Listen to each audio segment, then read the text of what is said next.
So go and check this one out because I saw it on a map and I saw how close it was to the road. So I was like, no, I've got to check it out. There he is. Plug me fucking Which way round headset is it now? I So can't even remember anymore. that's it. It's just going to be ignorant cunt. Ignorant cunt. Football's gone to Rome. It's gone fuck to off, Rome. will you? It's gone. Yeah, listen, right? It's your bella, eh? Mwah.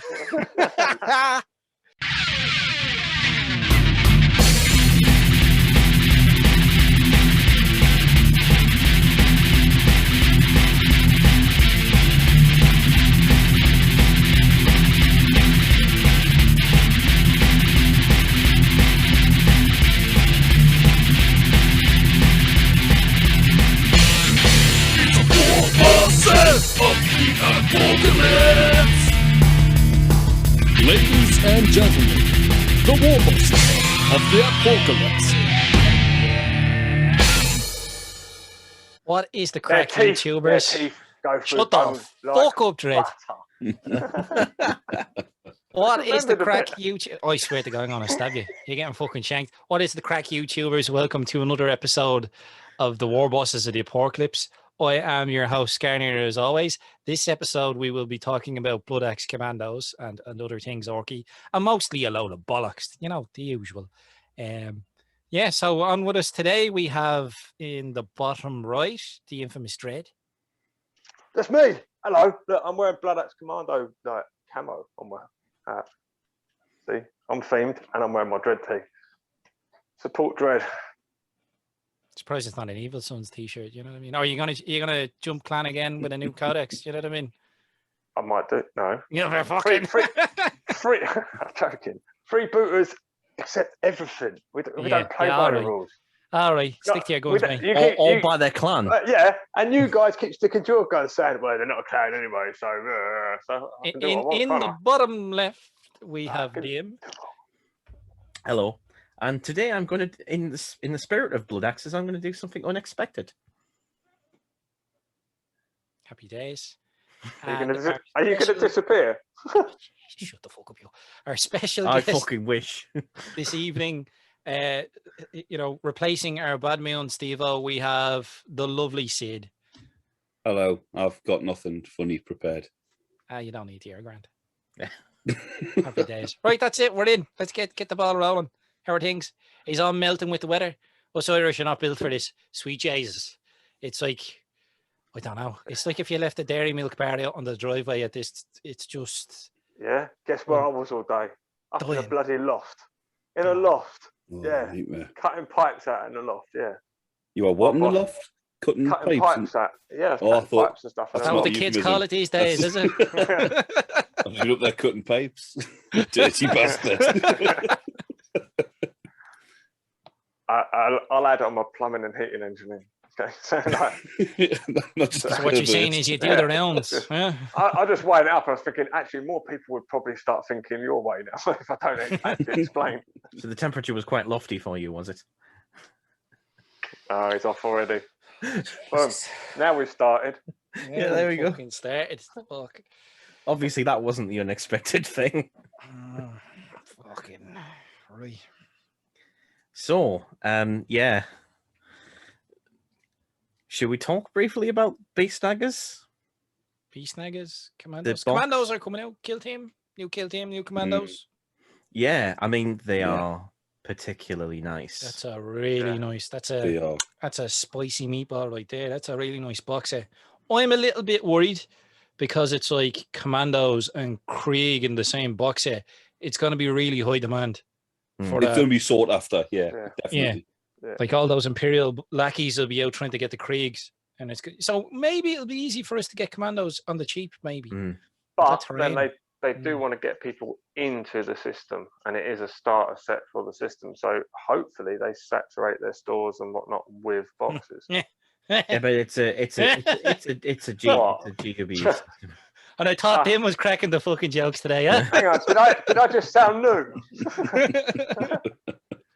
It's all right, lads. They'll make enough boxes. Yeah, all right, mate. Yeah. You know, it's just when my life, life is full of optimism, I just become completely like an airhead. I'm just like, oh yeah, it's going to be great. Sure, it'll be grand. Oh, he is really. He's just elf, isn't he? Yeah. They're not. Dread is just straight up just elf. What do you think, Just the- Sid? The manic optimism.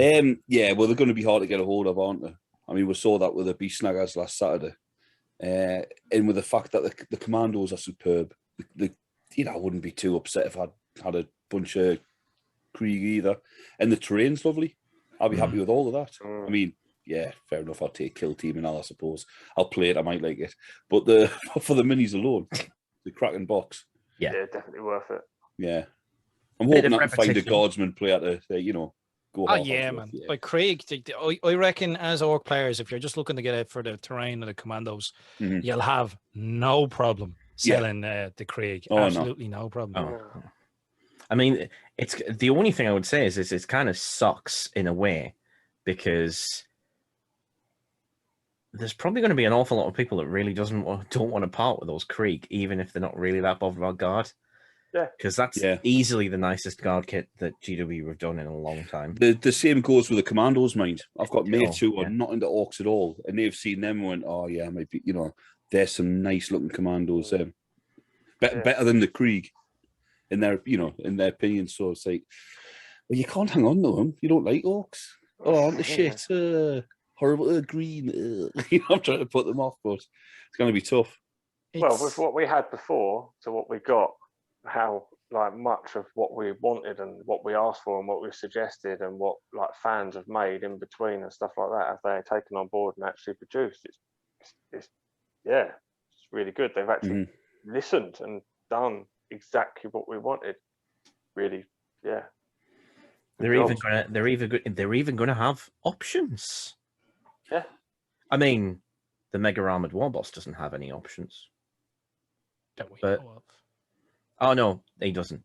Oh, you burst that bubble on me. Yeah, the rules is just straight up. He's got. But I'll that. stay on the positive train for a moment. I think that this is the best Kill Team box that they've released so far. I bought the last one.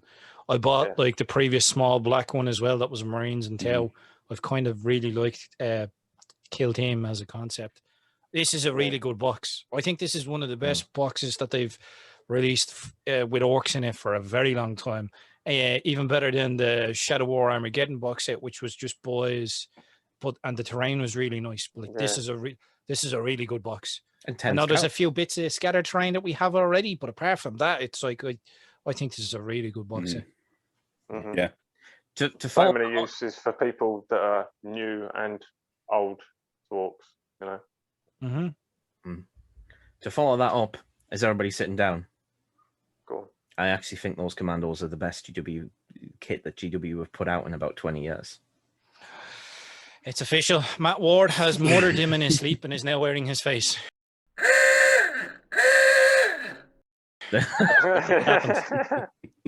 He does look different. The lighting and everything. Yeah, he's happy. Alas.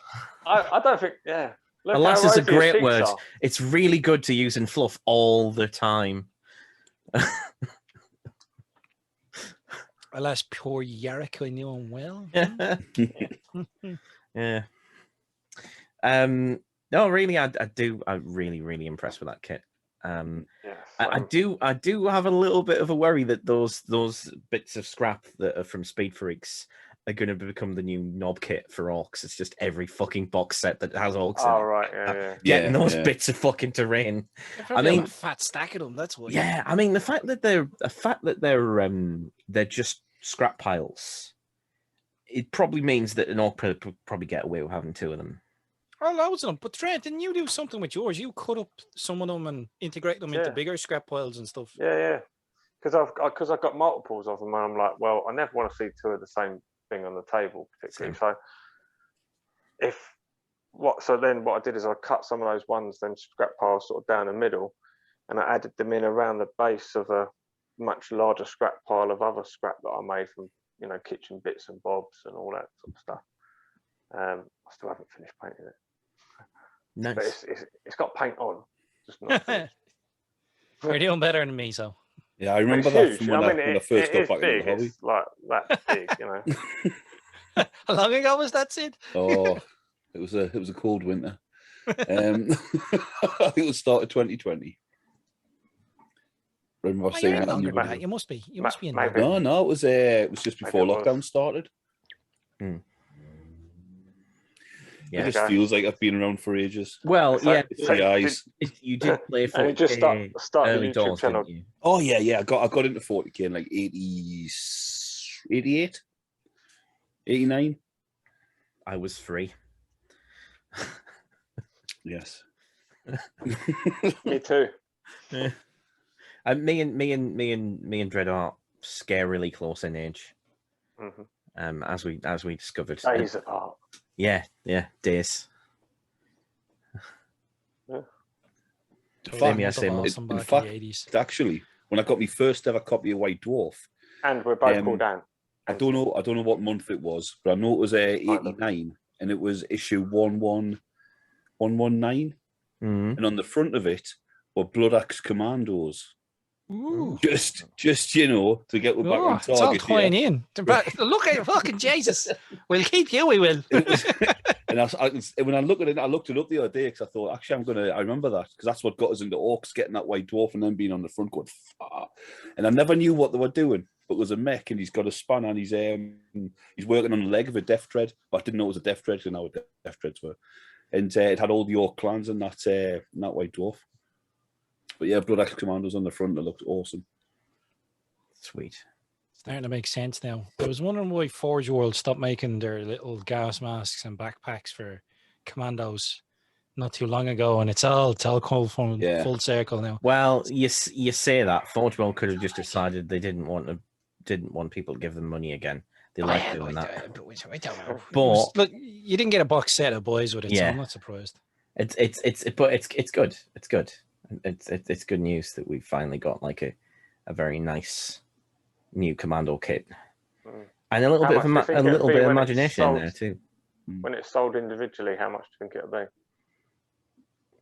be? 40 quid. Yeah, there's going to be 35 ballpark. 37.50 is like one of the common prices at the minute, but it's going to be 12 models in it. It's 10 commandos, bomb squig, and a distraction grot. Yeah, there's something in that kit. Do you reckon they'll be in the one set about? though? Do you reckon they'll be in the one box set, or will they do like 5 and something? Or do you know it might be 5 because there's a couple of duplicates in there with the different prices. There is the dude with the triple barreled shooter, the custom shooter. He's holding all tight. That's the same body as the dude who's got the gas mask on, and he's got like a pistol with the wire. The comms dude, is it? Over it. There's a stock over the pistol. He's slugger, but it would never unfold because it would have got trapped on the barrel. Anyway, that one it's the same body. We've just put a slugger. We've just put slugger chopper arms on it as opposed to like a shooter. I'm slightly concerned. This means that we've got like in 10 orcs, we've got 5 poses twice. I'm slightly concerned about that because GW does that quite a lot with some of the modern kits. That would kind of suck. I think it could be because it's like that with the boys. I'm sure the new boys kit's going to be 10 poses. And you can do with 10 ones with shooters or 10 with slugger choppers. And then there might be a little bit of play in how you rotate the arms. I don't know, but maybe. But when they've kitted out those 10, they all look distinct enough. Yeah. I can still convert them, so I'm happy enough, and I think that people that are determined can. I do think it deters newbies from converting or trying out things, but then you do get more dynamic poses off the cuff out the box, so I get it. And I think they're trying to meet in the middle. They have listened to criticism, but they also wanting to go in a direction. So I feel like I do honestly like. I do like to slam GW when they're doing things wrong, but I feel like they are doing things right. They're trying, and I think if they really want to do really well, they need to back it up by replacing the range much sooner. Because if you've only got so many poses, say if you could buy 2 or 3 or 4 of those boxes, you're going to come to the point where you're like, well, I don't want to repeat poses, so you're going to stop if you're just putting them together the way they are in the box, you know. I think it depends on the unit, though. Like with Deathcopters, it wouldn't matter because you're not going to have like mobs of 30 of them. But I think with like big orky units, it'd be more of an issue. Yeah. So like, maybe refresh them before 2044. Exactly. Like, don't make us wait so long before the next refreshment. Like, do it every sort of, 5 years or something like that. Because then at least you're obviously going to keep a continuum of like their aesthetic, and people can have fresh looking orcs and be happy.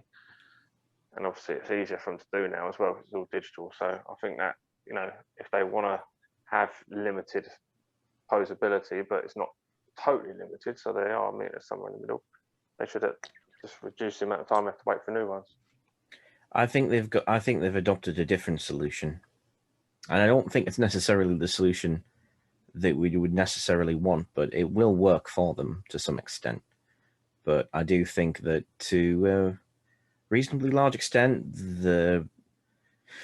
what they're kind of doing is that they are, well, we've already seen, because this orc stat line's improving, all orcs are getting toughness 5. Jesus. Like, they are really sort of like moving orcs into sort of like a more relative category. They're evidently trying to make horde units that are traditionally associated with horde units and lower the difference of them between the more elite units that they've got, so that they're aiming for a sort of more stable ballpark of what a unit is in terms of game value, which is basically what all the other gaming companies do. It's what War Machine more or less does. It's what Malifaux does. Everything's kind of relative, and then you add in the synergies. So it becomes a kind of like a boutique thing where you buy this box. It has this unit. Its worth is relative to everything else that you have in the army, and they're moving it towards a more sort of solid conflict skirmish where you were using far less models. I mean, if you look at like the fact they've made the board smaller, the fact that they're confining the terrain, the fact that they've got this rigid tournament format, they're just making it like all the other games that do that. And there's some positives with that, and there's some negatives with that. But the bottom line is that I think what we're going to be looking at is that GW is trying to find ways where we wouldn't need to have different looking duplicates, because they're probably trying to move the game towards the point where you would probably only want one of those anyway. Now, well, personally, they can force your arm into, or force your hand into spending on other units in the army that you wouldn't have bought. Well, just changing the rules and making them suit. Well, I suspect they're trying to mimic the kind of the Malifaux and War Machine format, where what they really want to do is lure you into buying more factions. And so what they're trying to do is they're making it that a playable army is a very small benchmark. You spend a big chunk of money, but you do it once, and you've got a usable army. And obviously they'll screw around with the meta and make that less useless, so you need to buy more models. But I don't know, though. I think you pick your army by personality type primarily, not by how they play. So to some extent, yeah, sure. But I mean, it does work in other systems. There are an awful lot of other games, particularly like Malifaux, where, like, I've heard it referred to as the curse of Malifaux. Is like every time a new faction comes out, people want to buy all of the boxes and get more factions. Yeah, but and one of the ways that they get you with that is that they make it so that you can bring in a unit or two from other factions, which is, funnily enough, exactly what Age of Sigmar's doing with the new edition.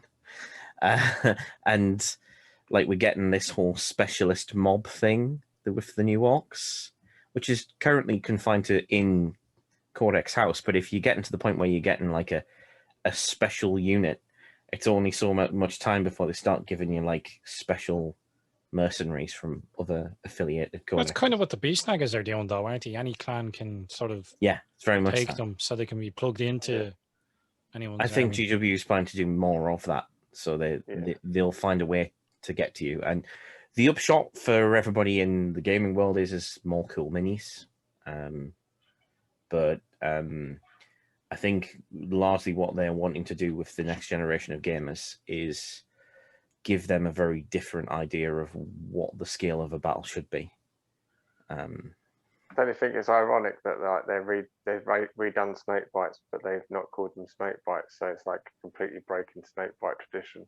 But we're traditionalists. We like things this way. It's like, no, we're not even going to use your name because it's too generic. We're going to call you Beast Snaggers. Well, no, they are. What? Oh God, I can't I can't believe what the hell. Why am I the one defending Games Workshop? It's the same as the Cult of Speed. Yeah, I get it. Yeah, I know. I know, but I'm just thinking, ha ha ha, just some funny irony. What do you think, They're Sid? not irony, they're more levery. I mean, to be honest, I know Dred's just having a laugh there, to be honest, but with the whole games going, I don't know. I mean, like I say, I only knew 8th very briefly. It does seem that they've certainly shifted a lot of the way the Orcs play from stratagems and what have you. It seems to be getting lumped more in with a solid profile, like a solid individual, like whether it's abilities or stat lines and all that, seems to be getting a bit of a buff. But from what I've seen, and again, we don't know anything to say with Codex, I think some of the main stratagems seem to have just been, gone away. Some of the fluffy stratagems, some of the bread and butter type stratagems, your Green Tide, your Biggest Boss, your Dagger, things like that, which you think, an Orc, name 3 Orc strats or abilities. And you know what I mean? They're the ones that spring to mind, and they're being taken away, but replaced with slightly different things, which are more weapons. Dagger weapons. And to be fair, we don't know exactly how they work. We know about the shots and all that. And to be fair, much better. We just don't know how it plays out. Much more effective. It's much more effective because the chance of getting that 6 on, say, 2 shooter shots, the chances are you're not getting any if you're playing the evens game. But when you get an extra shot, there you go, you've already got it when you're firing 3 times. So they are better in that respect. But, they were assault, weren't they? Shooters and most of the Orc weapons. So you kept on pelting forward, firing away. And if you can't do that with the advances with daggers, then you're slowing down the army quite a bit. And again, that's not how you normally play Orcs. And it's not necessarily a bad thing to be told, or to have to rethink how you play things. It freshens it up a bit, I suppose. And, you have a bit of a rethink about the whole strategy. But, you don't play Orcs because you want to sit back and shoot. For the most part, some of them, of course, do. But it does. It feels like we're on the cusp of a big change with how, as Sid's saying, Orcs are going to play. So how they're kind of perceived. I think we really are going. This is almost like for the old veteran players going from 2nd ed to 3rd edition. I think with the codexes alone. I know we've had edition changes. But really, the Orcs didn't change too much. There was minor changes. Whereas now, especially with that toughness change, and then they're changing how the weapon profiles, we're going away from assault weapons, and they're changing quite a lot.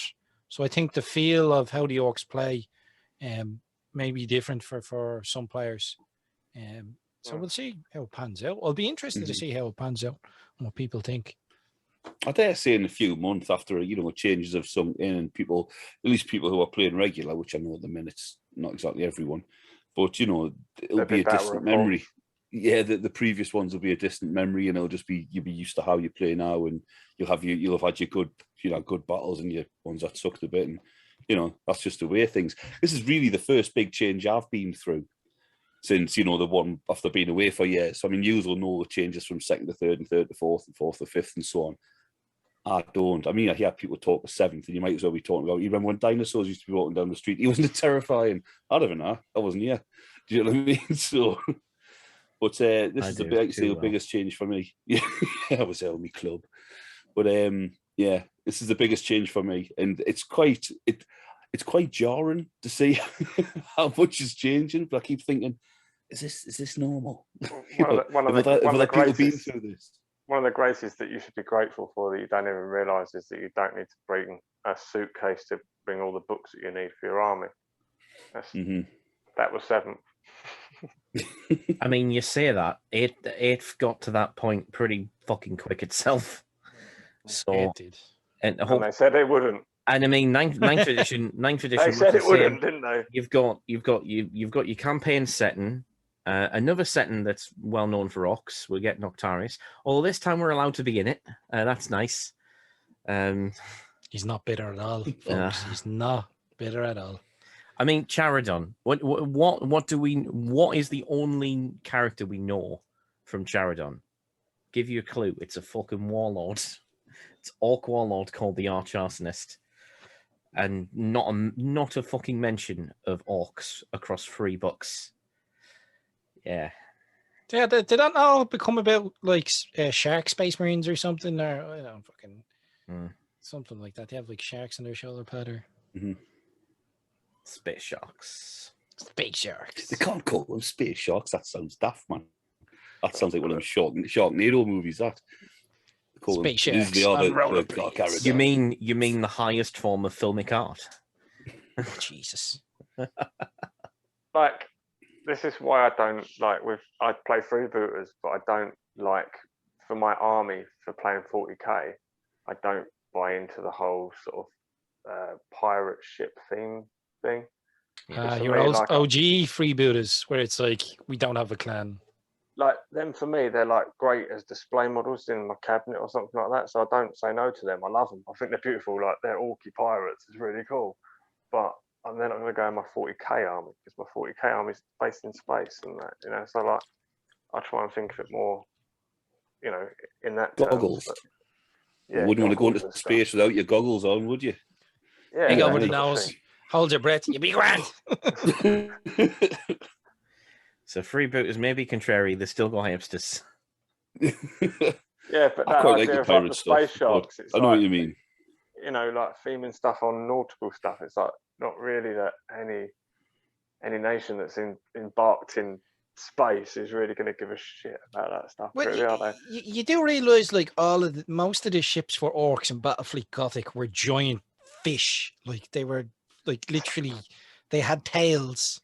And, you know, big heads and stuff. They were literally all like piranhas or barracudas of some form in metal. So, you know, being themed in space wouldn't surprise me. Wouldn't surprise me with orcs. But you can do anything with them, you know. That's the beauty of it. But I think probably like trying to push freebooters too much is kind of like some kind of like seafaring theme is a very naughty call. He's working on that for 5 minutes there. Yeah, they took the collective efforts of 7 writers. All of them are GWs. There we go. The balance is restored. I'm not Steve-O in a fat suit. It's been established. Yeah, no, it's all good news, isn't it? There's very little for you to complain about, really. There is. Oh, okay. Oh, well, let's not go into that. Let's stick with the Commandos. Oh, Sid's pulling this, Steve. Are you having fun with your autofocus there? Yeah, if you put your hand behind it, it focuses. That'll be all right. Yeah. Well, the only thing that really bothers me is the Beast Snagger box being so comically understocked. Oh my god! Yeah. I can't believe like they pulled this bullshit again. I really can't, because it's not like I'm an established player. I don't really care if I do or don't get a copy of it because I know I'll get a Codex eventually or whatever. But it's for the new lads who are starting off, you know, people who are just getting into the hobby or they're only into orcs, they're not in much, or people who've been collecting for a little bit but they've been holding off because they've been hearing that there's going to be a new Codex. There's a lot of players who are like, oh, you know, they'll be asking, oh, I'm starting my army, you know, what should I buy? And people will tell them, no, there's going to be a new Codex soon. Hold off. Yeah. Those people being disappointed, that pisses me off fucking royally. Absolutely royally. Some people will leave for things like that. You know, they will like, oh yeah, no, I was really excited about this thing, but then, you know, there's all this going on and the scalping and that, you know, and they go, nah, that's not for me. Why did they even make a post about the box set going up? Why did they even bother saying, go over here and pre-order it now?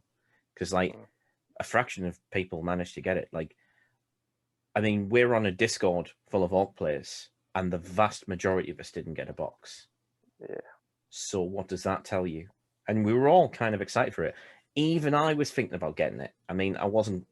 In the end, I decided that I would rather other people who really like the models in it would get one than me just get one for the sake of getting one. But I contemplated it. I thought about it. I thought, oh, it'd be nice to get the Codex early. But then again, that's a fucking dodgy thing to do anyway. Like, that's a fucking law thing to kind of go, hey, if you buy this box set, you get the Codex early. That's just... Bosses. Yeah. One amongst us who does not belong has actually also managed to bag himself a box. Yeah. Yeah. I think that's why a Bloodaxe Commando turned up and kidnapped him today. Carmen. No, I actually meant Sid. Oh, Sid has one. Yeah, I got one. Sid managed to queue up I nearly and get one got from the store. You got two, you greedy. Hang on. I didn't In my queue. defence. Admittedly, I was stood there, but I was on my own. So that's not a queue. then a fella joined behind because I was in the That's store to do it because they jumped the queuing system, the online queuing system if you use like the store's terminal. So I thought, right, I'll go there, I'll do it, it'll save us time.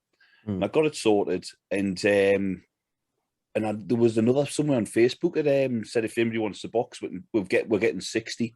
So I went, all right then. It just as we back up, and then they sent a message out saying, oh, we've actually only got 4. I was like, yeah, I thought so. But then they texted us afterwards and said, somebody's cancelled. Do you want the box? And I thought, oh, no, I'm all right. I've got one.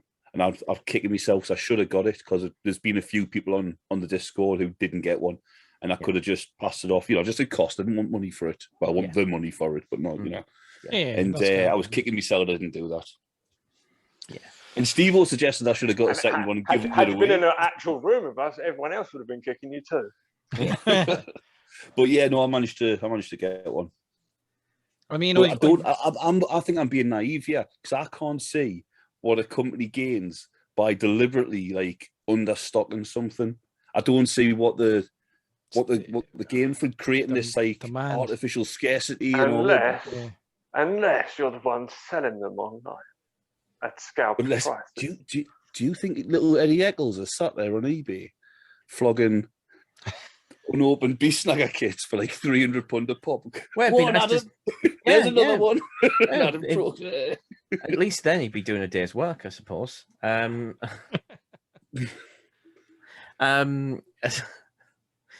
I think, well, Nintendo does it a lot. They like their artificial scarcity. So there must be some kind of business sense. It's the fear of missing out. I mean, but it's... Yeah. I'm guessing the bottom line is that it makes them look good to the only people that matter to them, which is the shareholders.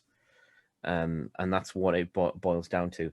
The problem that I have is that Games Workshop have got a serious problem with scalping and scalpers. Right. I remember the Indomitus box, and there was an awful lot of YouTubers who caped up for Games Workshop and said, "Oh, it's not their fault." Yes, it is. GW were very stably and very consistently made a whole load of stuff, and this has been a part of the GW culture for, I would say, probably started about probably late 5th, early 6th. Of this whole thing of limited edition, really valuable box sets and limited edition dice, limited edition, like convenient to carry unit cards. So you, rather than bringing your Codex, you can just bring 6 cards. There's your army. All of these things that are all limited and they're always there. A scalper can count on Games Workshop for having a big audience that is going to be disappointed and going to be looking for something that they can no longer get. And GW have consistently fed that market. They've consistently given it more than its fair share of things to bite at. And it's just going to continue. And now that they're starting to stick like exclusive codexes into these news box sets, they're all going to sell out. They're all going to go. People are going to go to eBay and buy stupid, ridiculous, inflated prices. And it's like, they're just giving the scalpers more impetus. I mean, yeah, people can go, oh yeah, but they did that thing with Indominus. Yeah. When Space Marine players got pissed off, they did something. Are they going to do that for Orcs? No, probably not. And I just think either GW needs to make it made to order after every time, or they should just make them made to order in the first bloody place anyway. Pre-order to get a made to order box. How difficult is that to understand? Like gauge how much gauge how much you need to make, and then make it. Like just cut out this ridiculous charade, because the fact of the matter is acting like it's good business sense to sell a pathetic fraction of what you could actually sell, when it's this thing of corporations not seeing short-term gains, but always blindly missing long-term resentments. I mean, this is what killed Games Workshop last time. The reason that Games Workshop now have this we're listening to TM approach and their whole new way of doing business and being much more consumer orientated is something that was forced on them. They had to, because they were losing all their bloody customers, because they were just pissing everybody off. And they just couldn't see it. And they're just doing it again. Like, seriously. I mean, they're only going to be able to do this rebound thing so many times before people go, actually, you're never going to really learn, are you? And go to other games. Like, it's just, it'd be bad news for them long term if they keep making silly decisions like this. But I understand that it may be difficult for certain things. Sad for all of us as well. Indefinitely. Yeah, exactly. But I understand. It's been pretty bad lately, though. Like the Core City one, I have absolutely no interest in it. But even I heard, the backlash. It was infuriating. Like, that is just stupid. And they're not making any more. They had the same thing with the Dominion box, but I was on, I think I got an email and saying last chance to buy from GW, and I went on the site, click off, here it is, and it was a Dominion box was still up there to buy 125 quid. We still had some in stock. So I just don't understand it. I think the pre-order to have it made on demand is the best way to do it, because I don't want loads of stock knocking about that they're not going to shift, because then you end up selling stompers and 20-year-old boxes and stuff like that. So you don't want that. But at the same time, it might impress the shareholders. Well, we're totally sold out. But the profits being 3 times the amount or whatever is going to impress them more. Selling the trick is to sell the exact amount that is in demand. You know what I mean? That for business, just in general. Don't leave people wanting, get it all done. And unless they've got it's an end game, like they're going to keep doing this, so people create this sense of like you say, the fear of missing out, or just this fervor of like, oh, I need to get it. So then they release something huge, which is going to be like, just thousands and thousands of copies, tens of thousands fly off. Then I don't understand why they keep underselling almost every box. It's probably the same kind of logic that had. I remember there was. I screenshot this. If I've still got the picture somewhere, I'll chuck it up on the screen in the edit. They did this thing of fear no FOMO, right?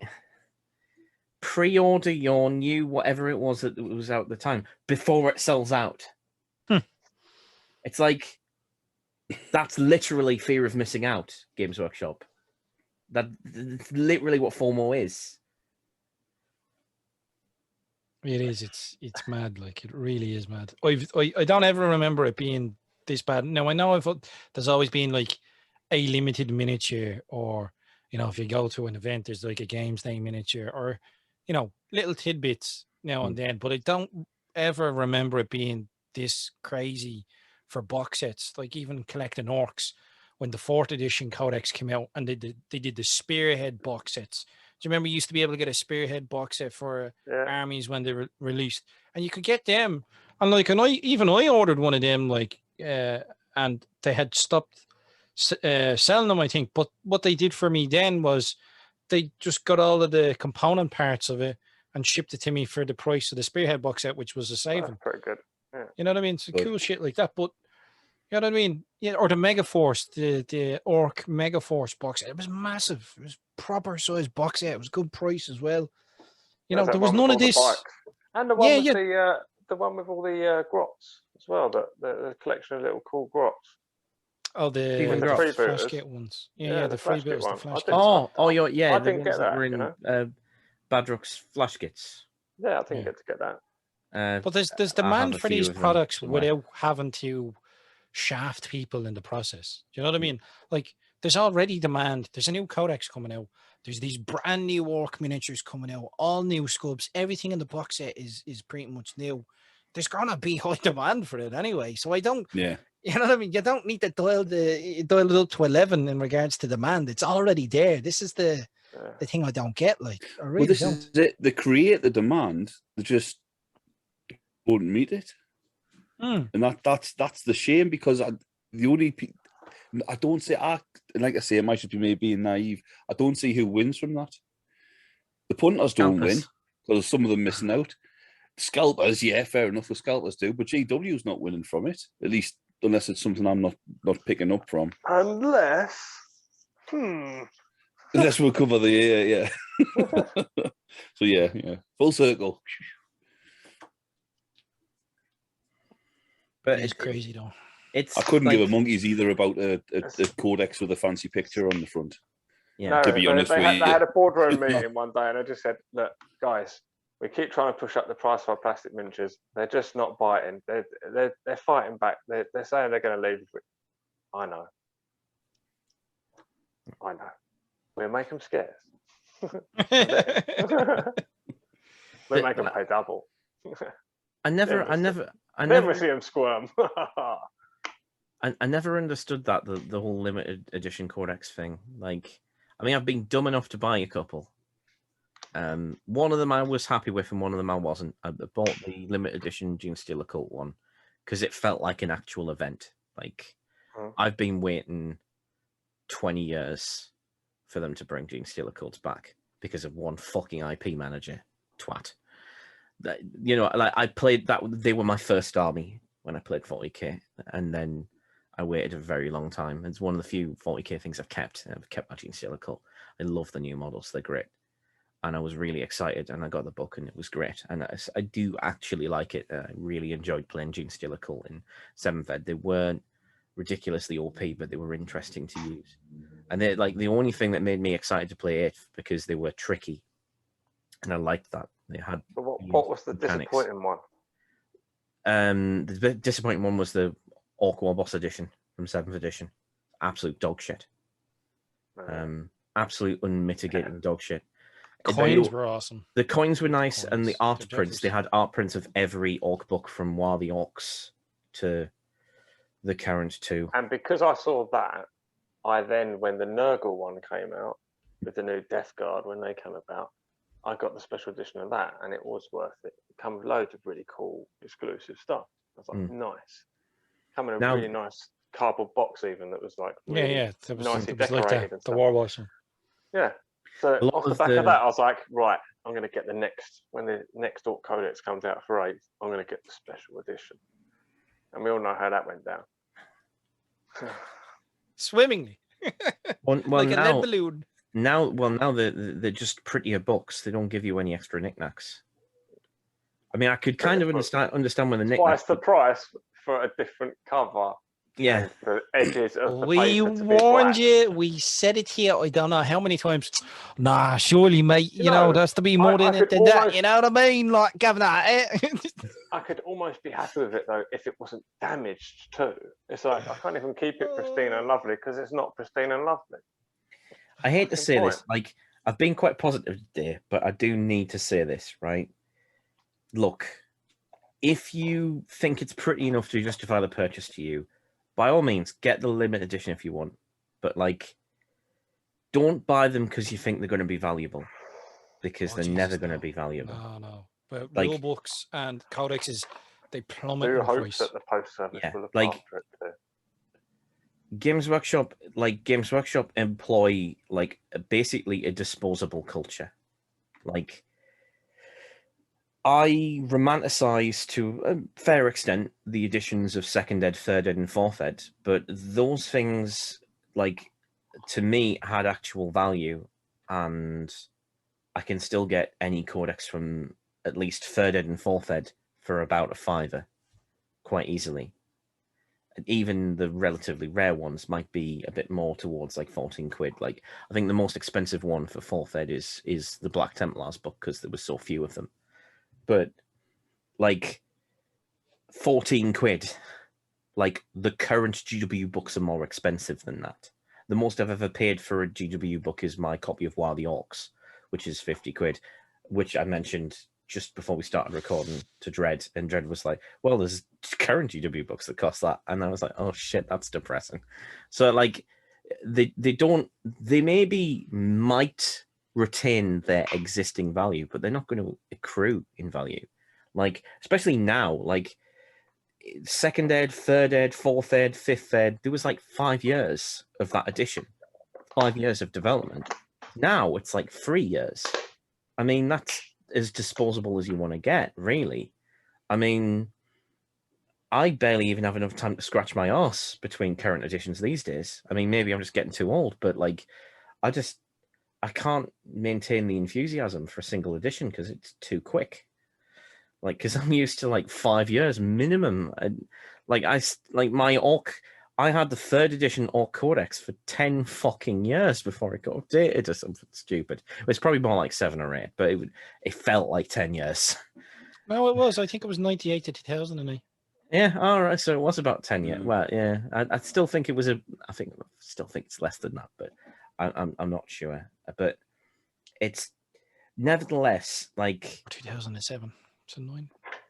A limited edition book like of the current stuff. I mean, like the biggest problem that I have is that GW are terrible at proofreading. Like we exist within an FAQ fix it later culture where we get loads of FAQs and loads of errata that have to fix things.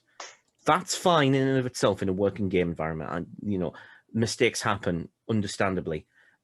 These are boutique. Like GW charges the maximum amount of money they can charge. They shouldn't be making those kind of mistakes, particularly beginner ones. Remembering the Warboss edition, I paid 100 quid for a fancy Orc Codex and a supplement and some coins and some art prints and a big box to hold it all in. And I read that book for 30 minutes and I found 4 issues that needed to be fixed. One of which was an item of war gear that couldn't physically work within the game's rules. How do you let that get past? How do you, particularly when you get to the point where now all of the books say they're written by the entire team rather than one individual. You could understand one individual making mistakes. When you say the entire team wrote this book, how did the entire team fail to see that a bomb on a jet bike doesn't work? Like how? You know, I'm looking at the B-Snagger box set here on the GW website for Ireland, and €155. No longer available. It sold out quickly though, didn't it? Yeah, apparently in America it sold out in 10 minutes, which tells you that there weren't enough. I believe it went on sale at midday in Australia, and that was out by 5 past. Jesus Christ! But I mean, to be fair, you know, they get the shitty end of the stick most of the time. Really GW, well, fair, they get the biggest shaft. I mean, they pay a ridiculous markup to get their stuff. It's ridiculous. But I mean, if they delay the codex, the standard codex release, if that's delayed and coming out, then that's a problem. But if they get it out in, you know, reasonable time, then I don't think it's that much of an issue. Because that's what's causing the problems. The fact people are waiting for codexes is people going to tournaments now who have, or not now, but will be in the next, you know, week or so, with the brand new Orc Codex, and there'll be players with Orcs who don't have the brand new Orc Codex. Now I don't even know how that works. Well, they've created a new issue. Tournament say no, we're going to go with the old one. Yeah, that's what they're doing. They've already. There's a couple of tournaments that have already said Codex that. Is worth nothing. Because some people everybody's can't get the book. Which, to be fair, is the only. It's the fairest way, isn't it? Yeah, but that is a problem that Games Workshop has inflicted upon itself that it did not need to do. Mm-hmm. All it needed to do was put that box set out without the codex in it, or continue to put that box out, but also have the codex pre-orderable at the same time.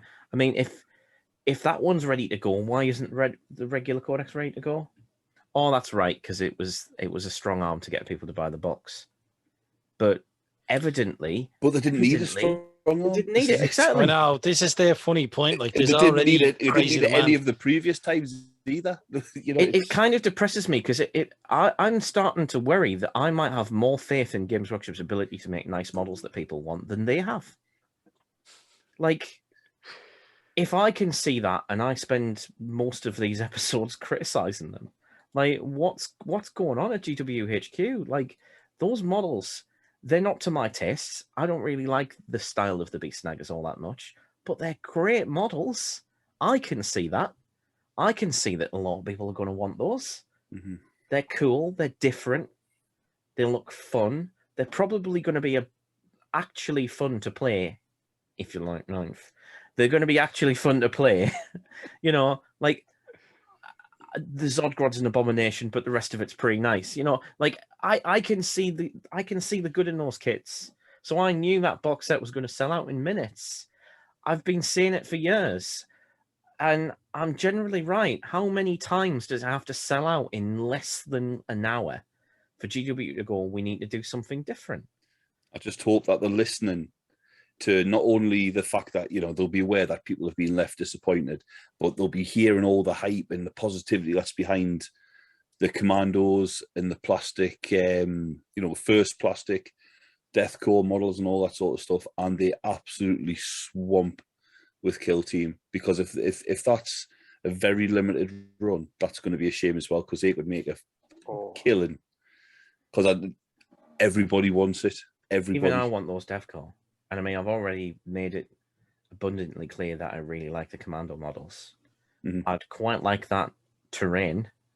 I see a actual YouTube video on that. I'm looking at that going, oh, there's a make this into a Gorkamorka 4 tutorial in the bag. Like, I've already seen that, and oh yeah, that's a nice thing. Yeah, So I'll be honest, if I had the money, I'd buy 2.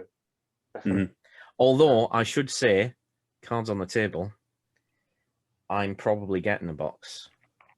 So this unfortunately is good. It's not going to be up for like a week or so time of recording. But hopefully this is going to be up before the pre-orders. Yeah, so mid-August, I reckon, mid-August. Because they were saying mid-August. So I've had a little bit more time than you will have had, unfortunately. But I'm still going to put this out there, because obviously a lot of Ork players watch this channel. My advice to you, get to your local friendly hobby store and see if you can get one through the store. See if you can put your name down. Find out if there's like 4 or 5 people who've got a name ahead of you. If they have, you're probably going to need to either try and grab it on the website or go to another store.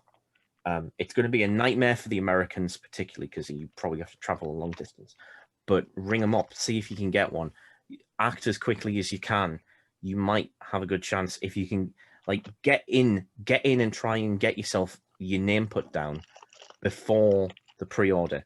And here's another tip, because I was talking to a few people on the Discord, and they'd said that, like, they tried to do that with Beast Snaggers, but they weren't allowed to put the name down until the pre-order had happened.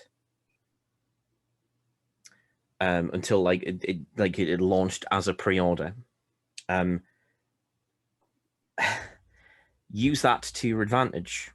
Mention the Beast Snaggers box. Mention that you didn't get one. Even if you did. And even if you did. And say, you don't want to get disappointed this time. Can you just not start taking names now? I'm an actual Ork player. I play Orks. I want this box. And, like, try and beat the bloody scalpers, because there's going to be a load of scalpers who are just going to go and grab it up. So, I can tell you now, if we saw how quickly the Beast Snagger box set went, that Kill Team box set, like, if you dropped one, it wouldn't hit the ground. Do you know what I mean? Yeah, that's how quick they're going to go. Yeah. You're competing with Guard. Yeah. And Guard are dedicated people. Like, they're like us. They're like us. Like, it's going to be the first Imperial Guard plastic set since the Cadians, really. The first proper, like, there's a really high demand for the Krieg stuff, like.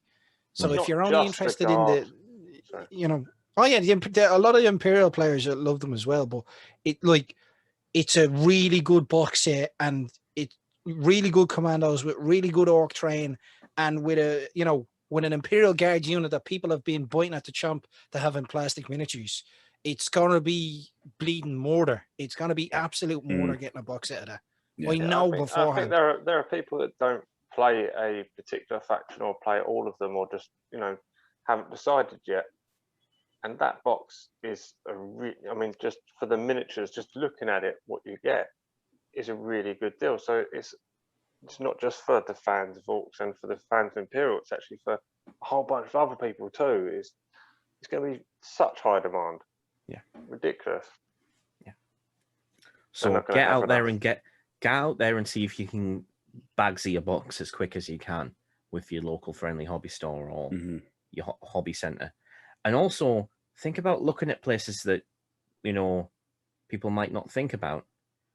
It might even I mean, probably not going to get any, but there's just as an offside, there's there's a hobby retailer, which I think is England wide, or it might just be the north, but it's called Boys, Boyes, and they sell all hobby stuff. So fishing stuff, paper things, and some budget stuff. It's it's kind of a crafty shop. Yeah, it's kind of a thrift store with crafty stuff thrown into it. And there's always a haberdasher upstairs where you can get knitting stuff and fabric stuff to make things, and so you can make your own bed and you can make clothes, and that's always there. There's usually fishing stuff in there, and there's often a little bit of hobby. You can normally get some Vallejo box sets, and there's always a bit of GW in there. They get GW stuff. Worth checking there.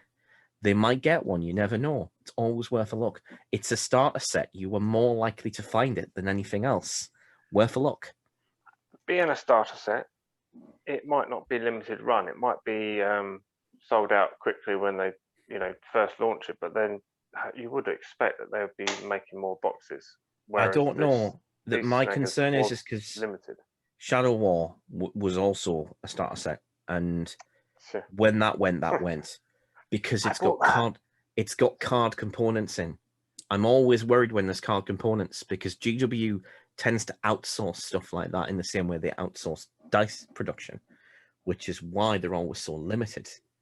Maybe they should think about stopping outsourcing that, start manufacturing their own, so they can control when they stop production, rather than it being forced to be limited, thus meaning scalpers get more of it than the actual people that they're supposed to be providing the product to. We don't need middlemen in this hobby, and certainly not middlemen who are going to ridiculously inflate the price. Middlemen who get hobby stuff so that people can, regular retail, sure, but people who save you the convenience of going to a retailer by going to them instead and paying them more for the pleasure of them getting to it before you did. No. And GW needs to work to combat that quite a lot. I think Sid has the best answer for it, really, where your pre-orders dictates the production run. Then you won't have any problems. GW won't have any problems with if they're getting their card stock and whatever else toward party made by someone else. They won't have an issue. Everyone will have paid everything beforehand. GW get the money in their pocket straight away, and then everyone's guaranteed a box. Yeah. I do think what Sid's saying in regards to a pre-order just being a kind of a Kickstarter as such, you know what I mean? Yeah, I mean, it's a cracking idea, but I think Dim did suggest it first as well. So credit where credit's due. Well, the theory is there you go. You know what I mean? You can have a bit of credit. Can I have some? No. You really have to up your game if you want some credit.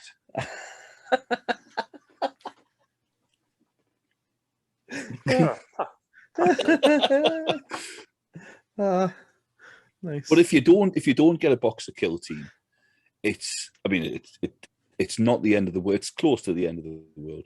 But there's a Combat Patrol box. Will not be too far behind it. Which I'm sure is going to be sometime in August as well. And if you've seen the what's touted as being in it, yeah. Oh, I was gonna bring that up actually. Yeah, there's a photo which looks likely, And it's got combat patrol written above it. it also conveniently has combat control written on it. And in all the previous codexes, that has been in there. Not with all. Do you remember what was in the photo? I can vaguely remember. Yes, not that I've seen it because it's a leak. 2 lots of boys. Yeah. Two lots of boys. 20 boys. 20 boys. 3 Death Copters. The Mega... I would say Mega Knob. The Warboss and Mega Armor. With, with no options. And the classic Death Dread. And armor absolutely made up. It's got the Death Dread in from the last one. I love that Death Dread model. That kit is always useful. Even if you don't make a Death Dread, it's useful. But I think that 3 Death Copters, Death Dread, 20 boys, and an HQ Warboss. That's a like 70-80 pound ballpark, isn't it? I think they're normally up the 85 quid mark if you buy them from GW, but that's not going to be a limited run. That's going to be a staple. That's got to be there for years to come. It's the new start collecting. They've done the start collecting, but they've the Death Copters, isn't it? They've added like 25% onto the. It's all new models except for the Death Dread. The Dread, yeah. It's possibly the best of the current models, in my opinion.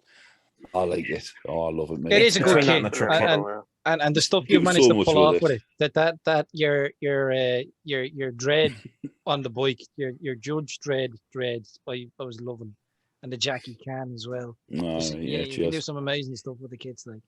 It was the thing in the start collecting box set before that made you go, oh yeah, it's got Dread though. So you get that. Yeah, but it doesn't. It doesn't have that. It doesn't suffer the thing where it's like the Pain Boy. If you buy a couple of these box sets, you don't have a problem with having more than one Warboss. It means you can chop the shit out of it and have a bit more fun. Yeah, you're less likely to do that with a Pain Boy. You know what I mean?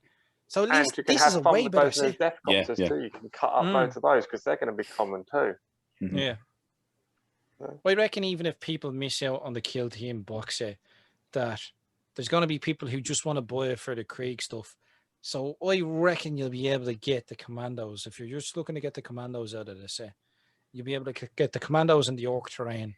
I reckon people will be splitting them off and selling them or doing swaps. You should be able to, I reckon. But if you're looking to get your hands on the box itself, if you're looking to get your hands on the box set yourself, take Dim's advice. Try and look in places that maybe normally, people typically wouldn't think of. Or just get in as quick as you can. I've been telling people on the Discord, but I mean, obviously, like, this show has a fixed release point. We always put it out the first of the month, and the timing isn't ideal. And we didn't know it was going to be in the previous episode. We didn't know it was going to happen. We didn't know anything about the Kill Team. We'd obviously had some slivers of the Beast Snaggers, but only bits. So we haven't really had more time. But I've managed to bag myself a box basically from my hobby store. I've put my name down as the first person in that area to do it. And I just think, generally speaking, like it strike while the iron's hot, get it, because the second people have to start competing for it, it's going to be hard to get. And they have confirmed that they are going to be selling everything separately after the whole thing goes apart. So that there's that. This is definitely going to be the new Commando kit. The Krieg are going to be available separately. The terrain, the fort-ish terrain is going to be available separately afterwards. So we know we're going to be able to get everything. That's not necessarily a problem, but this is a problem that's going to keep coming back until GW does something about it. And I think the bottom line of it is that they need, they're a big business now. They make an awful lot of money. They can afford to be more in control of their production and make sure that more people aren't disappointed. I think the reason why they haven't done a standard made-to-order thing is that Games Workshop likes a quick turnaround. They like the fact that you order it and you get it very, very quickly. If you're an old school, old fart gamer like me, and you buy from a variety of wargaming companies, sometimes even like the odd historical thing, although I'm not much of a historical gamer, I've got friends who are, but I'm not really much of a historical gamer. And you buy from like the companies that do like the traditional spin molding stuff, like you know, something like Heresy or Hassle Free or Yeah, I've ordered. Studio, Oddworld Minis, companies like that, and even stuff like Cromlech and things. Like, depending on the company, like there's a great 15mm company that I buy from sometimes. Can't remember the name of it off the top of my head, but like it's a one-man operation. You order it and then you forget about it, and then one day a parcel arrives. You go, "Oh shit, yeah, I forgot I ordered this." And then, you know, you've got some nice minis to play with. Like, GW is kind of ahead of the game in how quickly you get your things. Like, you get them really, really quickly, and they probably like that. And probably they're worried about, would people be willing to wait a little longer for the guarantee of more people getting them, or are more people like, well, I'll just be more cutthroat and get mine before it sells out. And I think they're banking on the impulse of the latter option. And honestly, I think that's a bad call. I think really they should just, like, people would be happy to wait if they knew they were guaranteed one. I think the reason that companies always do this, though, is this is a bit like gambling.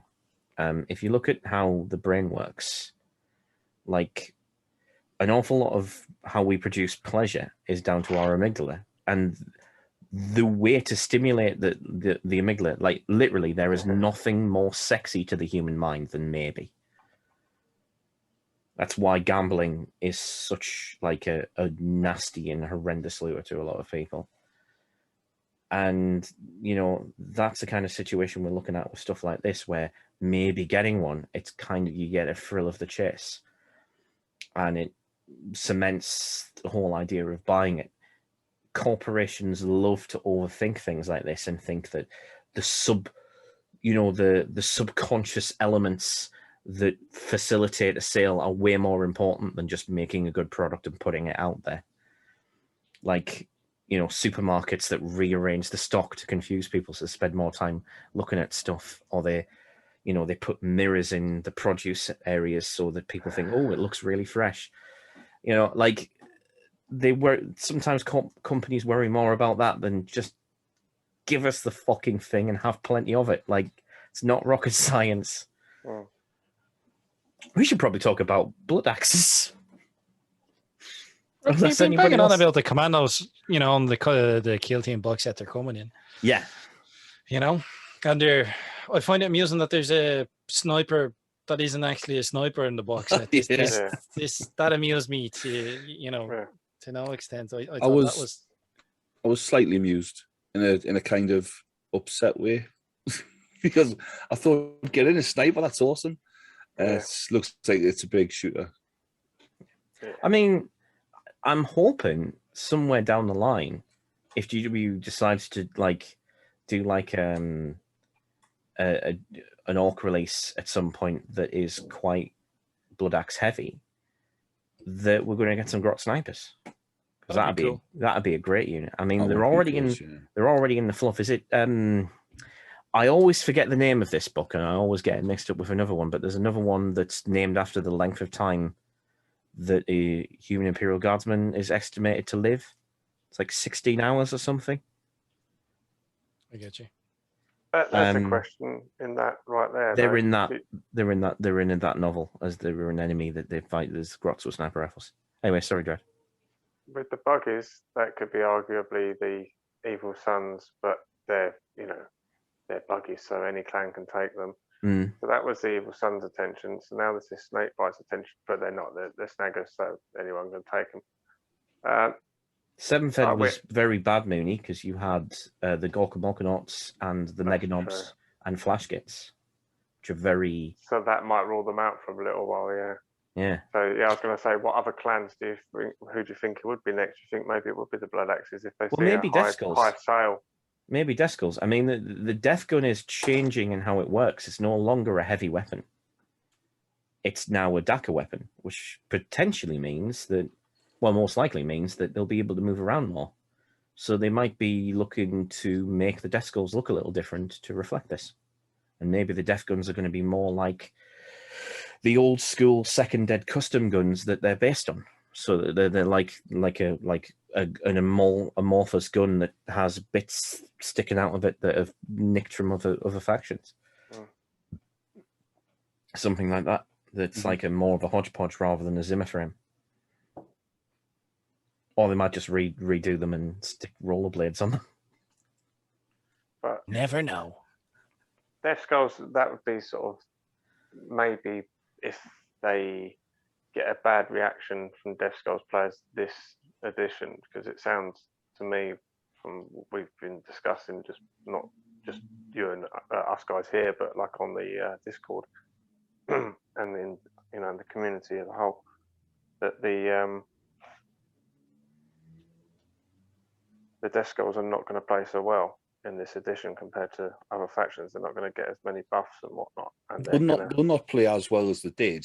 But that's down to changes to the Death Skulls. Well, a couple of changes to Death Skulls, but more importantly, I think that's down to the way the army as a whole plays. Like the buggies, which used to plop down in a unit of 3 and then split into 3 units of 1. And with Death Skulls, each one would get a reroll to hit, to wound, and damage. Whereas now they get a reroll to hit or wound, just the 1, and the buggies, which plop down as a unit of 3, stays a unit of 3. Gotcha. So you're not going to get all that sort of like, plus they all had the same custom job as well, whereas now it's custom jobs on 1 model only. So you're not going to have all that. But what I'm wondering is everybody, but the rerolls will hit the Death Skulls. They still get obsec on infantry, and that was the main benefit for Death Skulls. They'll still get that, and they've got a good feel no pain on mortal wounds now. I think it's 5 up. So I'd say it's good. So whether they choose to theme the next turn of models on Death Skulls might depend then on the reaction from the Death Skulls players on this edition. Yeah. But then whether they go for Bloodaxes might depend on the sale and the hype around the new Kommandos. Well, if that's it, we have to take over the hype train there for a while. Choo choo! They could also be looking at the third-party sales of third-party heads and stuff that have got a more military theme and stuff. And wondering. Depends on the compatibility with the new kits, but we'll see when we get them in hand. We'll be able to get into that sort of level of discussion. But yeah, I can see them being in high demand either way. I haven't come across anyone who said that they don't like the new Commando sculpts. Even I'm like, they're awesome. I think they're awesome. I mean, I like them. There you go. Jesus Christ! Like, what more could you ask for? I mean, I did show them to the wife, and she sort of just went, "More money," and and that was it. But she didn't say no. So she'd already accepted it was gone because she thought, "Wow, beautiful miniatures." Yeah, that's what it was. You see these? Look at these little. So, all right. She's just looking at it, going, "All right, that is fucking cute as fuck." I can see that our money's already gone. Yeah, darling. Yeah, money spent in it. Yeah, that money's already gone. Yeah, is that how easy you are to seduce a single beanie on an orc head? As I've said before, say it again. Just give me Orcs knitwear, and I'm there. I'm all over it. Right? Roll them wellies down. Give us some elasticated cuffs on the sleeves. So we know where the wool comes from. We know where the wool comes from. There's obviously a squig, which suggests the possibility of the knitting squig. And I'm down for this plan. Yeah, just some hairy beast. Like you just grab one thread and just use them. It's just like a ball of wool, just unravels. And my one worry is that this is some kind of spider squig that lures orcs with trendy fashion wear. No, I would have thought like a giant woolly mammoth squig that they have to shear every now and then. You know what I mean? Yeah, like that. What's he called? Gossamer from the Looney Tunes, the big orange shaggy creature, which when he gets wet, it's just like a drowned cat, just there. That's because army knife's a bit big too, isn't it? I mean, it's a lovely touch. Have you seen the fingers? Have you seen the fingers, man? Yeah. It's got to be like that, hasn't it? That's dreads in her survivalist, nitpicking there. Fucking size of it. I mean, and I've looked at the it's width. a bit it's only too got 4 comedy blades. for my liking. I wish it was a little bit more sort of But like, they used, yeah, no, they've always had Swiss Army knives, haven't they? Or Ork Army knives. Original Commandos sculpts, did. yeah, the old metal ones that had like the power axes. They had a couple of them at them. Yeah, I think it's an addition as well, because the 2 figures they showed, which was the same sculpt but with different arms on. One of them had the Swiss Army knife dangling between his legs, and the other one didn't. So I'm assuming you've got like, you know, like the Krieg's got the shovels. They made a big thing about, oh, they've got spades. Well, I think that's like the meme lore. Oh, Krieg with spades, yeah. Shovel on, brother. But the Orcs have got the Swiss Army knife. You can just do anywhere you want. I mean, speaking of meme lore, like that was a thing that used to do the rounds back in the day of like, you'd have a problem like opening a tin chopper. Yeah. It's just like every problem solved by a chopper. Yeah. And it's just like a list of them, and it's just like the picture of the chopper next to all of them. Yeah, I remember those. Yeah. Yeah. I'm kind of like, I remember Dredd was saying, like, probably in one of our messages thing when there was wind, like, because I think we got on the grapevine that there were new commandos, or that we were, or were we just speculating on the possibility of new commandos? Might have been that we just speculating. But like the talk of new plastic commandos came up anyway, and Dredd was like, "Oh, I hope they're not like that those meme ones." Where it's like, oh yeah, they're all got. You were afraid they'd be like bushes and Oh, oil barrels yeah, and stuff. yeah. Because those are cool. They are. They were funny. really They are funny, but as a fan-made thing, don't want that from Games Workshop. No. Yeah. Unless it's a novelty on top of already supplying us with a proper one. You know, like, I don't mind having an extra box, which is like here's something fun. We decided to do just for the crack. Or like fine. One in the kit that was like that. That would kind of work to some extent. But yeah, I would much rather make my own, much the same. So I'm kind of glad that they went with the more traditional route, because this is actually kind of nice, because I can't remember whether or not they had, did the Bloodaxes from Second Ed, it had like boiler suits on. Yeah, they did have boiler suits and they actually have woolly hats, or was it woolly caps? hats? Little beanie hats, yeah. They had beanie hats. Yeah. So that's a little nod to like the old ones. Yeah, they've gone back to old ones on a bit of the previous ones. Orcs with t-shirts as well. There's a bit about all of these also. They've all got a little bit of something throughout the ages in them, I think, to make them look sort of like an all sort of encompassing, bring your army together Orc almost. Yeah. Which is nice, you know. I'm glad of it. But the heads on the boys is the only thing I'm sort of like, oh, the heads on the boys look a bit puny. I'm not so taken by them, but everything's cool. I don't mind, because everything else is just amazing, and so I am happy, really happy. But tell you what, actually, here's a point. In our videos that we had released to us, we've all got excited about the stuff they've shown us, but in those videos, everything they showed us has been a miniature so far, except we haven't seen a truck. And they did show us trucks in those and mega knobs, and there was a glimpse of a mega knob, but not a mega knob. It was actually the mega mech, wasn't it? There's a glimpse of a mega mech, and it wasn't the one from the current mega armor kit at all.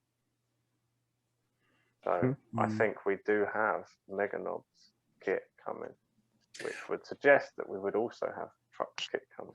But when they showed with the beast snaggers, they said that was it 40%? There was stuff that they was did say there was a lot more coming. And I'll be honest with you, I stopped writing them down. Right? I might need to go back and write them down and get, my little abacus out, and that's only 95%. So yeah, there might be like, calculating it all down. But it could be that that's it. It could be there's more coming, because it was a killer cannon, that, but I think it was just. I mean, hang on a minute. Like, Gretchen is still 5 points a model. Are we really giving Games Workshop the credit at the ability to count? Really? Fuck off. I think boys are now 9 or something like that. Oh, Jesus Christ! Yeah, I think they are. Yeah, they're more aren't they more points now than they were in third? Although this is my memory doesn't go back that far. My memory is like defaults to Forted Codex. You know, normally have it handy, but it's in the other room and I can't be bothered to go. Yeah, it is a bit like house prices at the end of the day. You know, if everyone's paying over the odds, leaving. Stop making sense, Sid. This common sense northerner. You know what I mean? Oh yeah. Must be something in the water, so.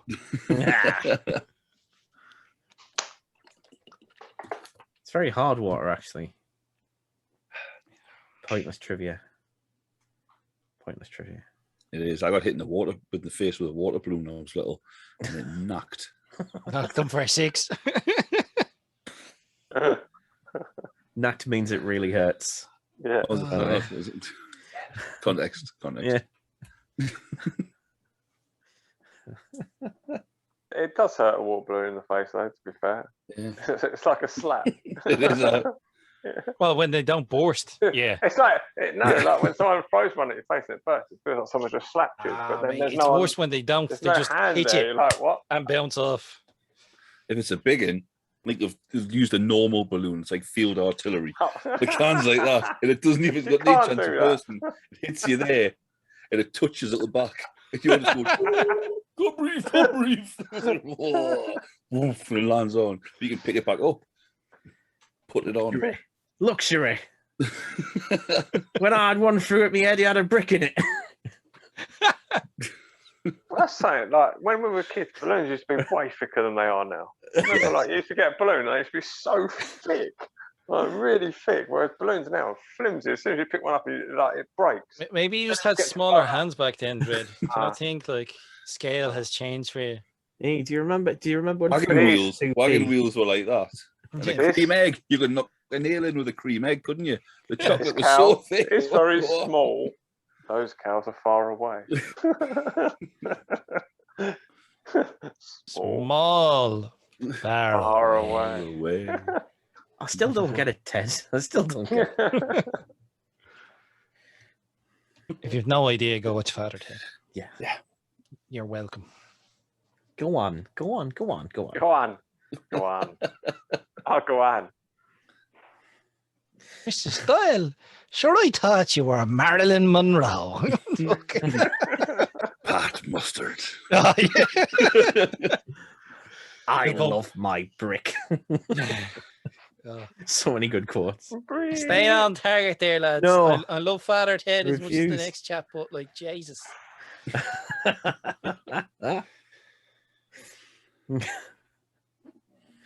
But yeah. Oh, that's a thing. Should we just mention? What's the thing? Might as well do one lore dump. There's got to be at least one lore dump every video now. Talked about meme lore before. So purple and orcs. Oh, Where does that come from? It's a meme. Man thing. I think it started off life. I'm sure it was something on Daka or something like that of a meme of like you don't see orcs in purple. Therefore, orcs must think that orcs wearing purple are invisible. Well, I thought it was to do with like the majority of the time their eyes were painted red. Therefore, like color spectrum wise, purple would be hard for them to see. That's a more highbrow thing that could be pretty cool. That's where I thought it came from. It was a fan thing that came from that. But yeah, both could be true. Both could. But it is one of those things though that gets bandied around. And there's a few silks in purple, do you? So. Well, yeah, you do. You see them bloody everywhere now, though. And then as soon as something's purple, it's just, I can just see a floating hat. Brilliant. Tell us it needs more Daka Renal. Go on. Tell us it needs more Daka. Needs more rivets. We get these from time to time. You can use various sort of descriptions for them. Like, they're not a million miles away from something called folk etymology. So folk etymology is like when you get like a story of where a certain word or gesture comes from that is entirely made up, but a lot of people accept is the real thing because it makes sense to them, but it's completely made up. It's basically a folk tale. And we've got certain things within our lore that we sort of agree are true, or certain phrases that we have just entered the wetware. Kind of, well, literally, that's what a meme is, if you go by the strict definition. Like, and these stick around, and I would sort of pin them under the realm of fanon. So fanon is the idea of like basically fan agreed law that is basically true. And I think that's perfectly fine and healthy. I tend to refer to what the sources specifically say, but not to kind of go, oh, anything that isn't in the canon is not acceptable. It's like I would rather people know what the lines, where the lines normally drawn, the path well trodden, as I sometimes say, so that you know where to deviate. And the purple thing makes absolute sense. It could work like that. Resonance could allow purple to do some of the silly shit that the meme says. But, I mean, the only real limiter is, would orcs have the imagination to come up with such an elaborate thing? However, if there was a biological basis, like Scar's saying, with the red eyes, then yeah, you probably could make that a more convincing thing, and that could be a thing, and that could end up in the lore, because one of the GW writers picks up on it.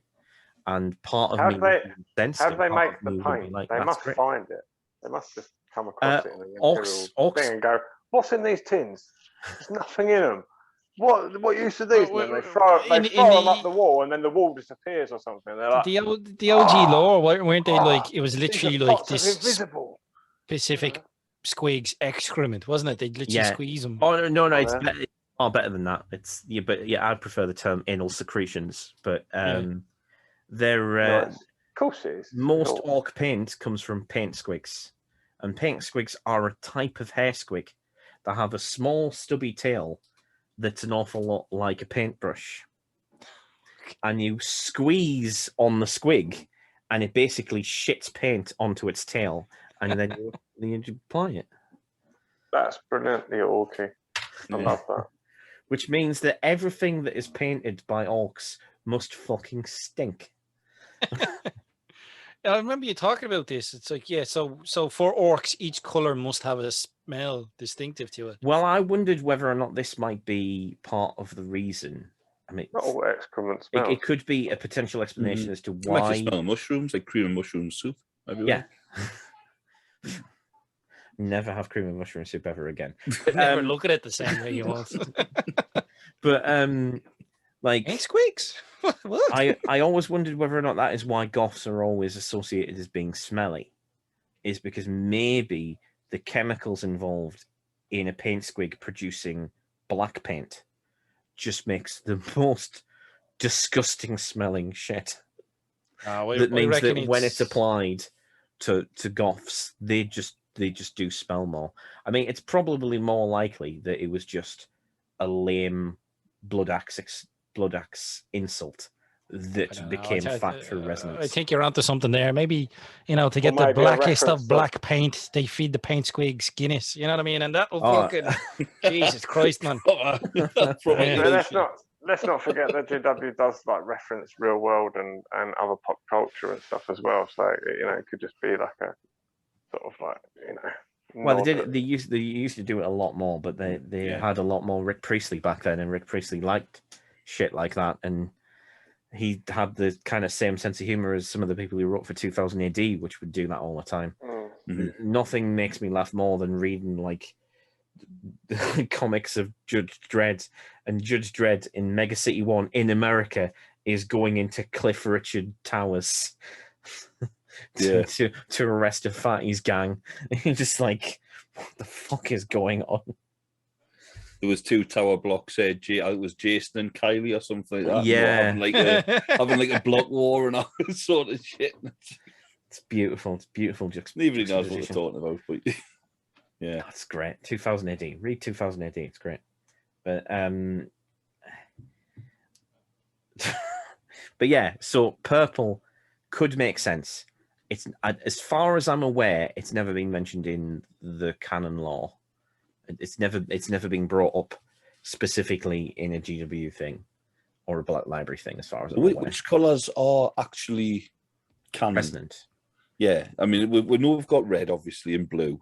Red and blue, probably. Yellow. Maybe yellow. Yeah. Maybe yellow. But Probably. yeah. And maybe a couple of others. Like the problem is that they all of the colors, to a certain extent, have a totemic significance for orcs. And anything that has totemic significance probably has a little bit of power in it because of the fact that orcs are incredibly psychic. So, in theory, all colors. But in terms of the ones that we know have an effect, we know for a fact that red does, and we know for a fact that blue does. Blue is definitely lucky. Red is definitely makes them go faster. Yellow is associated with being snazzy, but that's more to do with the fact that bad moons wear it. It's loud and leery as well, isn't it? It's big bangs as well, like yellow rockets make bigger bangs. Yeah. So it's like loud and leery. That's what I think that's got had been mentioned a little bit. I just can't remember where from. So yellow could be along the same lines too. Yeah, the yellow rockets making bigger bangs was definitely on something. Where was that? Where was that mentioned? Can you remember? I need to go read it wherever it was. Do you know it might have actually been something to do with Aeronautica? Oh, right, okay, yeah. That's a blind spot. I've never touched Aeronautica, so I don't know anything about it. Yeah, but I might be wrong. Makes sense. It totally makes sense. Like, this is the thing. Like, all of the colors could have totemic significance. But it might be in my head doing a flyer thing. I mean, it might have been an article about Deathcopters in an old white dwarf. Could be. There's actually quite a lot of fluff to track down. There's some, like, Andy Chambers wrote quite a few extra Anzian articles for White Dwarfs, one of which talks about the different types of odd boys, and gives them gratuitous Latin names, which I adore. And then there's another one where Chambers goes into why orcs have red blood. And I don't remember anything about the conclusions. I'm still trying to track down a copy. I have the White Dwarf somewhere, but I can never remember what number it is. But I need to track down where that article is and sort of have another read of it. But it's only like a 2-page stubby article, but it'll be out there somewhere. But it'll be worth a read. Me and Brack have been having a back and forth because of like looking at orc anatomy and things of that nature. Nibbles. Yeah, it's a lot about the nipples and belly buttons. Always about nipples with you two. Yeah, well, we're just learning from Steve. Sorry, Steve was here. Like, come on. Yeah. Somewhere in the south of England, he's went nipples. Talking about nipples.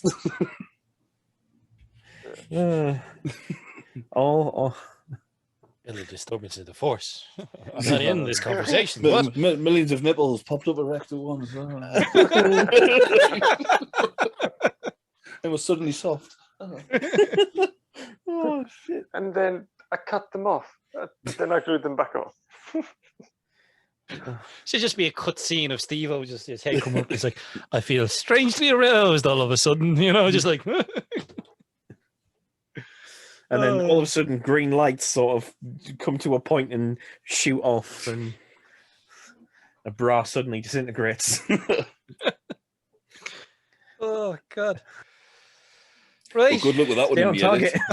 Yeah, good luck with that one. Speaking of Death Star, stay on target. I'm gonna make Steve-O some nipple thumbtacks. Yeah. I mean, each to their own, mate. Yeah. He'll be well happy. He'll be over the moon. You sure he won't feel a tit? I'll feel a tit if I make him for him and he don't want them. Post them to him. The missus, where are they? Don't want to know, love. Jesus. Present from Dread. Judging by the handwriting, you're sure it isn't a ransom note.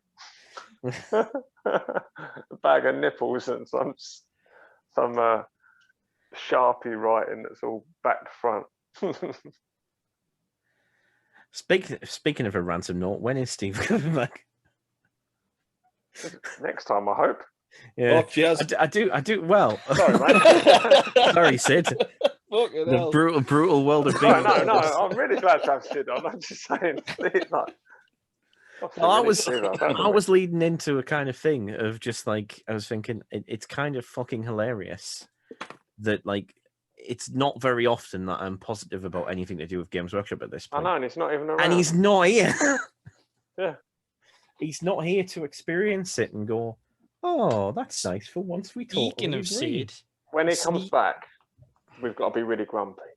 Yeah. Just like we're not normally. But speaking of Sid, haven't you started up a show with good old Clint? Yeah. Essex Boys. With Essex. Go on and give an L plug there, bud. Yeah, go on. The Odd Boys, yeah. We're doing it a little bit like the two bald knobs with the just swapping channels and all that sort of thing, as opposed to setting up a dedicated one like this. But it's early days. But yeah, we're premiere, pilot, inaugural, whatever you want to call it, episode, and we've got something coming up, and we'll get with hands on the codex as well. Cracking. Good stuff. Yeah, it was good. I enjoyed it. It was late, recording it late, mind. I mean, like, it was like 2 a.m. Jesus. Oof. It was very good. We'll leave a link in the description below. So it's both. It's going to be on both of your channels, yeah. Yeah. We'll sort of swap backwards and forwards and that. Right. You know, when I watched it back and I really enjoyed it, it was really good fun. I didn't have the live chat on, so I didn't actually see. How was the live chat? Was it good? When you premiered it? I say it was a premiere. No, sorry, I just meant as in it was the first episode. We've not done anything like live chats or anything like that yet. We'll see if it gets some views. And I might look at doing something like that. To be honest with you, never even entered my head. I'm not, as we said to each other when we're doing it, we're just a couple of old farts. Yeah, what are we doing? We managed to get it sorted, cobbled together. But yeah, it was enjoyable. How the likes of this started off, So stayed. And stage. Yeah, Jesus. You couldn't organise a piss up in a bleeding brewery, couldn't it? No. But the second you start, it was when it starts to unravel. I mean, the people come for the chaos. And the chaos should still be there. That's why I keep telling myself. This is it. Shouldn't you guys have gotten better at this point now? No. Well. You let me edit it. That tells you everything you need to know. Yep. Apart from that one time that Steve-O had his beaners barred, he was definitely doing it, which helped because I was really ill. So it was like there was no argument. It happened. I'm sure Dredd will have a bash at it once he gets himself set up again. He's chomping at the bit to do it. I know he is. Yeah, I am. Yeah. Yeah. But I mean, it won't be long now, Dredd. I mean, you're nearly there. You're nearly set up. Yeah, mate. Yeah. I've got myself a job since the last time we was on the show. Well, I don't know, actually. Did I have a job then? I did. I think I did. I don't know. Anyway, I'm working now, and I've also got a place which I'm going to be moving into on the 1st. Nice. Yeah. So when this goes live, I'll be moving into my new place. You'll be moving in. You watch it. Well, maybe not though, because the internet won't maybe not be set up as I move in. I've got to sort that out when I get there. So. Just borrow the neighbours, it'd be grand. I'll watch it on my phone. Yeah. Happy days. Right, gents. I think it's about time to wrap this one up. I think we've meandered far and wide beyond the original topic, but sure, that's nothing new with the likes of us. I think it was Kommandos, if I remember correctly. Yeah, it was supposed to be Bloodaxes and Kommandos, but I mean, Bloodaxes and Kommandos. We dabbled. We can do this more detailed another time. Yeah, potentially. Yeah, potentially. Bloodaxe is done. Let's focus on freebooters next time. Keep it under wraps. It's all top secret. All right, none of your business. Move along. Nothing to see here. So yeah, that's freebooters. You sure you don't want to talk about Evil Sons? Are you gonna draw this outro out? Are you gonna draw this outro out? Yes. It's Goodboy from Skarner saying, "Don't forget to drill your barrels." Enough said from Dredd. Yeah. Yeah. Learn from my mistakes. See you next time. Take care. Bye.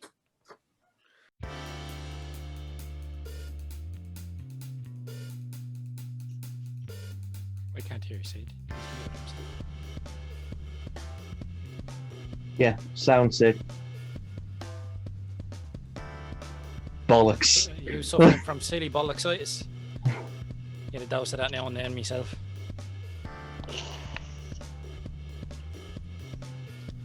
Still no sound.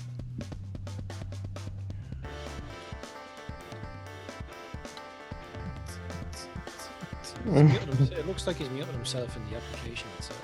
Yeah, check that first. I'll see if I can help him unmute. I don't. Don't know why I've done that. There we go. I do I forget was how just good trying looking to. I was am just trying to sometimes, use it isn't with the headphones because it's easier to use with the headphones. All right, yeah.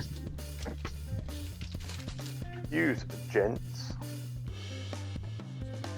I didn't end up putting that kayak in the end, by the way. Dread. It's too Oh short. no. Nah. Needed to be at Too least short. 14 foot. Yeah, no, for going out into the sea, like. Needed Well, to be sea? longer. Sea kayaking. Sea kayaking. Going out fishing, boy. Oh, cool. There's some mullet. There's some mullet that'll be in fucking torment me. I've gone out, I've got hooks today and everything. Smaller ones. Fucking lighter line. You know what I mean? The whole shebang. I'm like, I'll get these cunts, I'm telling you. I'll get them. If I have to get a fucking trident and bleed and stab the cunts, I'll get them. I'll get them. It's all changing now, isn't it? All the commandos, they don't deep strike anymore or something. I'm not too sure. Yeah, that's right. There's all manner of shenanigans going on. They're still there. You can deploy them anywhere on the board. You know, within 9 inches and all that. But yeah, the deep strike in turn 2 or 3 or whatever. Come work wonders with 9 inches, lads. I'm telling Oh, you. you can. You'd be fucking surprised. Am I the only intro for this one? Is this what we're waiting on now, is it? Oh, I was going to say, I figured you'd want to. I'm fucking... Oh, by the way, Dread, That's me. you're a twat. Oh yeah. Yeah, nice mate. That's the stuff. Rust Primer Club. It's like, yeah, yeah. And I also found that But Mig you wanna get- there's like a You whole got the set Mig of different rusts. Oh yeah, I've got those too. I've got those, but the MiG do a one the same as the AK, like same size bottle, big one like that, like their rust primer, and it's One-shot rust primer. no, it's Is that not that one? Yeah, it's No, the same size. I think that is. Is it? not the same one. Like It's the same one. One-shot brown oxide primer. I'm gonna give it a go. that looks good though. I want that now because it's not the one, but I want it. No, I doubt it. He doesn't have it in his rust It's collection. another rust. I I must must have have it. this rust. Rust for the rust gods. Ugh. Just because with Dread normally is like ass house to give you I'll be permission to second record. recording banana, but he can't record it no more because he's just using his phone. Yeah. I'm recording Next this as well. time, guys. Put in the old wank bank there, Sid. Jesus. Oh, aye. Need If a some- man could need die some- from I tell friction you born, what, he'll give it a Tell you go. what, mate, it takes something more than this at my age. Christ almighty. Also, I've just noticed that Sid's got his shorty offy badman stomper strategically located to be in shot. What are you talking about, Nick? I'm putting a base on it, this brown bit. Oh, that brown bit, yeah. Yeah, I got some MDF bases. Why, Delilah? You have a face like a bag of hammers. Anyone ever tell you that? Someone told me that at a Tesco car park once. I said I can make yours look like one too if you want.